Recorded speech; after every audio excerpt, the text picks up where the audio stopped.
नमस्कार विद्यार्थी मित्रांनो, काल आपण संसदीय शासन पद्धतीची ओळख हा पाठ बघत होतो. यामध्ये आपण संसदीय शासन पद्धतीमध्ये ज्या प्रमुख शाखा आहेत, ज्या की कायदेमंडळ, कार्यकारी मंडळ आणि न्यायमंडळ आणि यांच्यावरती जे अधिकार, मर्यादा आणि परस्परामधील संबंध हे संविधान घालून देतं हे पाहिलं होतं. तर तोच पाठ आपण आता पुढे कंटिन्यू करूया. काल आपण पाहिलं होतं की संसद म्हणजे काय, नेमकं संसद कशी तयार होते. तर संसदेमध्ये राष्ट्रपती, लोकसभा आणि राज्यसभा मिळून काय होते, संसद तयार होते. त्याचबरोबर आपण काही वेळेस कोणत्याही पक्षाला असं बहुमत मिळालं तर तो पक्ष काय करतो, सरकार बनवतो हे पाहिलं होतं. आणि जर एखाद्या पक्षाला बहुमत मिळालं नाही तर अशा वेळेला काही पक्ष एकत्र येऊन आघाडी सरकार बनवतात आणि सरकार स्थापन करतात. तर आपल्याला पुढे कंटिन्यू करायचं आहे. या बहुमतातल्या पक्षाचा नेता प्रधानमंत्री होतो. बघा, ज्या पक्षाला बहुमत मिळालेलं आहे त्या पक्षाचा नेता कोण होतो, प्रधानमंत्री होतो. व तो आपल्या काही सहकाऱ्यांच्या मंत्रिपदासाठी निवड करतो. आपले जे काही सहकारी आहेत म्हणजे निवडून आलेले प्रतिनिधी आहेत त्यांचीच तो काय करतो, मंत्रिपदासाठी निवड करतो. प्रधानमंत्री व त्यांनी निवडलेले मंत्रिमंडळ हे संसदीय शासन पद्धतीतील कार्यकारी मंडळ होय.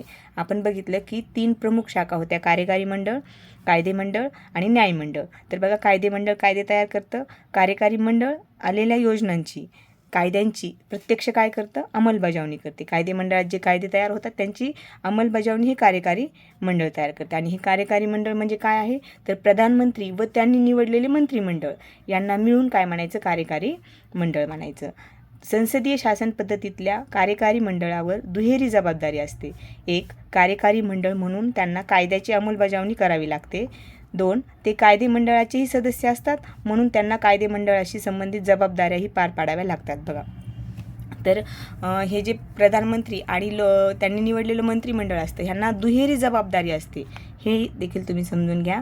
मग दुहेरी जबाबदारी म्हणजे काय, तर त्यांना कार्यकारी मंडळ म्हणून त्यांना कायद्याची अंमलबजावणी करावी लागते आणि कायदे मंडळाचे सदस्य असतात त्यामुळे त्यांना कायदे मंडळात जे कायदे तयार करायचे आहेत त्या संबंधित जबाबदाऱ्यासुद्धा पार पाडाव्या लागतात. आणि म्हणून असं म्हटलं जातं की प्रधानमंत्री आणि कार्यकारी मंडळ त्यांनी निवडलेलं मंत्रिमंडळ म्हणजेच कार्यकारी मंडळ हे दुहेरी जबाबदारी पार पाडत असते.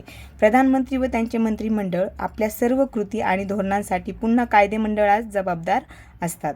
याचा अर्थ असा की मंत्रिमंडळाला कायदेमंडळाला बरोबर घेऊन राज्यकारभार करावा लागतो. बघा, मंत्रिमंडळ जे असतं त्याला कायदेमंडळाला काय करावं लागतं, बरोबर घेऊन राज्यकारभार करावा लागतो. म्हणूनच संसदीय शासन पद्धतीला जबाबदार शासन पद्धती असे म्हटलं जातं. तसेच सामूहिक जबाबदारी हे संसदीय शासन पद्धतीचे आणखी एक खास वैशिष्ट्य आहे. एखाद्या खात्याचा निर्णय हा राज्याचा निर्णय मानला जातो. या निर्णयाची जबाबदारी संपूर्ण मंत्रिमंडळाची असते. जर एखाद्या खात्यामध्ये एखादा निर्णय घेतला तर तो निर्णय हा राज्याचा निर्णय मानला जातो आणि त्या निर्णयाची जबाबदारी संपूर्ण मंत्रिमंडळाची असते. एखाद्या विशिष्ट मंत्र्याची नसते तर ती संपूर्ण मंत्रिमंडळाची असते. ती प्रत्यक्षात कशी आणली जाते ते आपण पुढच्या पाठामध्ये बघणार आहोत. त्यानंतर बघा, संसदीय शासन पद्धतीत कार्यकारी मंडळ कायदेमंडळाच्या विश्वासावर अवलंबून असते. याचा अर्थ जोपर्यंत कायदेमंडळाच्या कार्यकारी मंडळाला पाठिंबा असतो अथवा संमती असते तोपर्यंतच कार्यकारी मंडळ म्हणजे प्रधानमंत्री व मंत्रिमंडळ अधिकारावर राहते. कायदेमंडळाला किंवा संसदेला जर असे वाटले की आपल्या इच्छेनुसार कार्यकारी मंडळ कार्य करत नाही तेव्हा संसद अविश्वासाचा ठराव मांडून कार्यकारी मंडळाला सत्तेपासून दूर करते. अविश्वासाचा ठराव हे नियंत्रणाचे एक प्रभावी साधन आहे. तर बघा, जे मंत्रिमंडळ आहे यांना देखील काम हे जबाबदारीनं करावं लागतं. कारण जर संसदेला असं वाटलं की यांच्यावरती आपला विश्वास नाही किंवा हे बरोबर काम करत नाही आहे, तर कायद्याच्या विरुद्ध काम करतात अशी जर त्यांना जाणीव झाली किंवा तसे काही त्यांना वाटलं तर आपल्या इच्छेनुसार कार्यकारी मंडळ कार्य करू शकत नाही, तर त्यांनी तसं करू नये म्हणून संसद अविश्वासाचा ठराव मांडून कार्यकारी मंडळाला सत्तेपासून दूर करते. तर हा अविश्वासाचा ठराव हे नियंत्रणाचे एक प्रभावी साधन आहे. संसदीय शासन पद्धतीत संसद किंवा कायदेमंडळ श्रेष्ठ असते. आपल्या भारताची संसदीय शासन पद्धती आहे. संसदीय शासन पद्धती आपण स्वीकारलेली आहे. तर यामध्ये संसद किंवा कायदेमंडळ हे श्रेष्ठ असते. म्हणजे जे कायदे बनवलेले आहेत किंवा जे संसद आहे आपल्याकडे तिथे जे कायदे तयार झालेले आहेत ते आपल्यासाठी काय आहेत, श्रेष्ठ आहेत. लोकांनी निवडून दिलेले प्रतिनिधी सामान्य जनतेच्या अपेक्षा संसदेत व्यक्त करतात. लोकहितासाठी काय केले जावे हे संसद ठरवते. ते लोकांच्या प्रतिनिधीचे सभागृह असल्याने व जनतेचा सर्वश्रेष्ठ अधिकार व्यक्त करत असल्याने संसदेचा दर्जा श्रेष्ठ असतो. आपल्या भारतामध्ये संसदेला श्रेष्ठ दर्जा दिलेला आहे, आपल्या सर्वांना माहितीच आहे. तर त्याचं कारण हेच आहे. तर बघा, संसदीय शासन पद्धती आपण का स्वीकारली हे देखील आपण इथे समजून घेऊया. तर भारताने संसदीय शासन पद्धतीचा स्वीकार करण्यामागे काही कारणे आहेत. ब्रिटिश राजवटीच्या काळातच भारतात संसदीय संस्थांची निर्मिती झाली होती. बघा, आपल्या भारतात 150 वर्ष ब्रिटिशांनी राज्य केलं. मग ते असतानाच त्यांनी काय केलं होतं, भारतामध्ये काही संस्थांची निर्मिती केली होती, संसदीय संस्थांची निर्मिती केली होती त्यांच्या कामकाजासाठी. ब्रिटिशांनी या पद्धतीने राज्यकारभार करण्यास सुरुवात केली होती. त्यांना सोपे जावे, सोयीचे जावे, व्यवस्थित जावे म्हणून ब्रिटिशांनी देखील त्यांच्या उद्देशामुळे काय केलं होतं, कार्य करायला सुरुवात केली होती. तर ही संसदीय शासन पद्धती हा सुद्धा भारताच्या स्वातंत्र्य लढ्याचा एक आविष्कार आहे. त्यामुळे या पद्धतीचा भारतीयांना परिचय झाला होता. संविधान सभेत या पद्धतीवर बरीच चर्चाही झाली.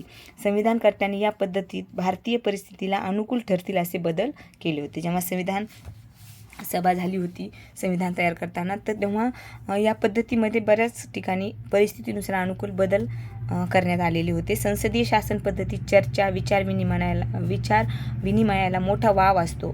सार्वजनिक हिताच्या प्रश्नावर संसदेत चर्चा होते. या चर्चेत विरोधी पक्षांचे सभासदही भाग घेतात.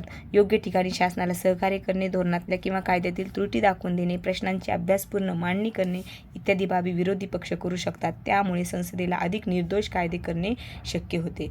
आणि अगदी बरोबर आहे. बघा, संसदेमध्ये निवडून आलेले पक्षाचे सभासद तर असतात, परंतु विरोधी पक्षाचे सभासदही असतात. आणि त्यामुळे कुठलाही कायदा तयार होत असताना तो सगळ्या प्रश्नांवरती सगळ्या दृष्टीने विचार करून, अभ्यासपूर्ण विचार करून तो निर्दोष होण्याचं काम या विरोधी पक्षामुळे अधिक होत असतं. त्यामुळे विरोधी पक्ष देखील खूप महत्त्वाचे मानले जातात. त्यानंतर बघा, अध्यक्षीय शासन पद्धती. आता अमेरिकेसारख्या राज्यामध्ये अध्यक्षीय शासन पद्धती आहे, तिचा आपण अभ्यास करूया. राज्यकारभाराची आणखी एक पद्धती म्हणून अध्यक्षीय शासन पद्धतीचा उल्लेख करता येईल. अशी शासन पद्धती अमेरिका या देशात आहे. कोणत्या देशात आहे? अमेरिका आहे. ही पद्धत संसदीय शासन पद्धतीपेक्षा वेगळी आहे. कायदे मंडळापासून कार्यकारी मंडळ अलिप्त असलेली आणि ज्यात कार्यकारी प्रमुख राष्ट्राध्यक्ष थेट जनतेकडून निवडला जातो. ही पद्धत म्हणजे अध्यक्षीय शासन पद्धती होय. तर बघा, अध्यक्षीय शासन पद्धती म्हणजे नेमकं काय आहे, तर यामध्ये कायदे मंडळापासून कार्यकारी मंडळ हे अलिप्त असते. ज्यात कार्यकारी प्रमुख कोण असतो? राष्ट्राध्यक्ष, आणि तो थेट जनतेकडून निवडला जातो. ती पद्धत म्हणजे अध्यक्षीय शासन पद्धती होय. आणि शासन संस्थाच्या 3ही शाखा या पद्धतीत एकमेकांपासून स्वतंत्र असतात, परंतु त्यांच्या कार्यात एकसूत्रता येईल इतपत त्यांच्यामध्ये समन्वय असतो. मग या 3ही शाखा ज्या एकमेकांपासून वेगळ्या असतात त्या कोणत्या? तर कार्यकारी मंडळ, कायदे मंडळ आणि न्यायमंडळ. परंतु यांच्यामध्ये संबंध असतो. अध्यक्षीय शासन पद्धतीचा अवलंब अमेरिकेने केलेला आहे, आपल्याला माहितीच आहे. या शासन पद्धतीची काही वैशिष्ट्ये कोणती आहेत? बघा, अध्यक्षीय शासन पद्धतीत कायदे मंडळ, कार्यकारी मंडळ थेटपणे परस्परांवर अवलंबून नसतात, हे स्वतंत्र असतात. कायदे मंडळाची दोन्ही सभागृहे तसेच राष्ट्राध्यक्ष हे जनतेकडून निवडले जातात. राष्ट्राध्यक्ष कार्यकारी प्रमुख असतो. राष्ट्राध्यक्ष हा काय असतो? कार्यकारी प्रमुख असतो व त्यांच्या हाती कायद्यांच्या अंमलबजावणीसह अन्य अनेक अधिकार असतात. अध्यक्षीय शासन पद्धतीत अशा प्रकारची रचना असली तरी कायदे मंडळ व कार्यकारी मंडळ परस्परांवर नियंत्रण ठेवते. परस्परांवरील नियंत्रणामुळे जबाबदार पद्धतीने राज्यकारभार होऊ शकतो. बघा, हे जरी अलिप्त असले तरी हे परस्परांवर काय करतात?